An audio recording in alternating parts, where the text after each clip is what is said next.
തുർക്കിയിലെ ഇസ്താംബുളിൽ നമ്മുടെ വടക്ക് പടിഞ്ഞാറൻ അയൽക്കാരായിട്ടുള്ള പാകിസ്ഥാനും അഫ്ഗാനിസ്ഥാനും തമ്മിൽ മൂന്നാം ഘട്ട സമാധാന ചർച്ചകൾ പുരോഗമിക്കവേ അഫ്ഗാനിസ്ഥാനെ പിന്നിൽ നിന്ന് കുത്തി പാകിസ്ഥാൻ.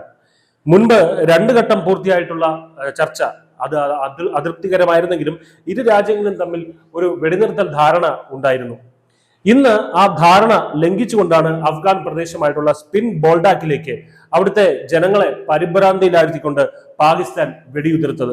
ചർച്ചാ സംഘത്തോടുള്ള ബഹുമാനം കണക്കിലെടുത്ത് മാത്രമാണ് അഫ്ഗാന്റെ അഥവാ ഇസ്ലാമിക് എമിറേറ്റിന്റെ സൈന്യം ഇതുവരെ യാതൊരു പ്രതികരണവും നടത്താത്തത് എന്ന് അഫ്ഗാൻ വക്താവ് സബീഹുള്ള മുജാഹിദ് എക്സിൽ കുറിച്ചു.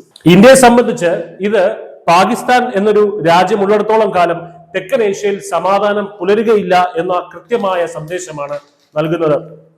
ഈ മാസം ആദ്യം പാക് അഫ്ഗാൻ അതിർത്തിയിൽ നടന്ന മാരകമായിട്ടുള്ള ഏറ്റുമുട്ടലിൽ 206 അഫ്ഗാൻ താലിബാൻ പ്രവർത്തകരും 110 ടെഹ്രീക്ക് താലിബാൻ പ്രവർത്തകരും, അതായത് പാകിസ്ഥാനിലെ താലിബാൻ എന്ന് പറയുന്ന ടെഹ്രീക്ക് താലിബാൻ പ്രവർത്തകർ 110 എണ്ണം, അത്രയും പേർ കൊല്ലപ്പെട്ടു എന്നാണ് PTIയുടെ റിപ്പോർട്ട് ഉണ്ടായിരുന്നത്. 23 സൈനികർ തങ്ങൾക്കും നഷ്ടപ്പെട്ടു എന്ന് പാകിസ്ഥാനും അവകാശപ്പെടുന്നുണ്ട്. 2021 ശേഷമുള്ള ഇരു രാജ്യങ്ങളും തമ്മിലുള്ള ഏറ്റവും മോശമായിട്ടുള്ള ഒരു സംഘർഷമാണ് ഇപ്പോൾ നടന്നുകൊണ്ടിരിക്കുന്നത്. ഒക്ടോബർ 19 ഖത്തറിന്റെയും തുർക്കിയുടെയും മധ്യസ്ഥതയിൽ ദോഹയിൽ ഒരു വെടിനിർത്തൽ നിലവിൽ വന്നിരുന്നു. അതിൽ പാകിസ്ഥാനും താലിബാനും നയിക്കുന്ന അഫ്ഗാൻ ഭരണകൂടവും അതിർത്തി കടന്നുള്ള ആക്രമണങ്ങൾ തടയാനും പരസ്പരം പ്രാദേശിക സ്ഥിരത ഉയർത്തിപ്പിടിക്കാനും പ്രതിജ്ഞാബദ്ധരായതാണ്. അഫ്ഗാൻ സൈനിക സ്രോതസ്സുകളും നിരവധി സാക്ഷികളും പറയുന്നതനുസരിച്ച് വ്യാഴാഴ്ച അഫ്ഗാനിലെ സ്പിൻ ബോൾഡാക് പ്രദേശത്തിലേക്ക് ഏകദേശം 10-15 മിനിറ്റ് നേരത്തേക്കാണ് നിർത്താതെ പ്രൊജക്ടൈലുകൾ ഉതിർത്തുകൊണ്ട് പാകിസ്ഥാൻ അവിടെ ആകെ ഭീതി പടർത്തിയത്.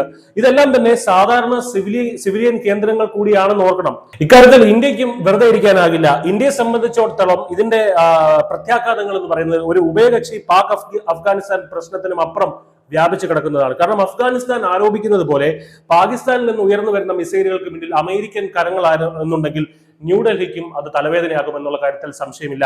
നയതന്ത്രപരമായി ഇടപെടുക, മേഖലയിൽ ഇന്റലിജൻസ് ശക്തിപ്പെടുത്തുക, അനന്തരഫലങ്ങൾക്കായുള്ള തയ്യാറെടുപ്പ് എടുക്കുക എന്നുള്ളത് ഇന്ത്യയുടെ അജണ്ടയിൽ ഉണ്ടാവണം. ഏതായാലും ഈ മേഖലയിൽ സമാധാനം പുലരുമോ ഇല്ലയോ എന്ന് നമുക്ക് കണ്ടു തന്നെ അറിയേണ്ടതാണ്. News desk, news India Malayalam.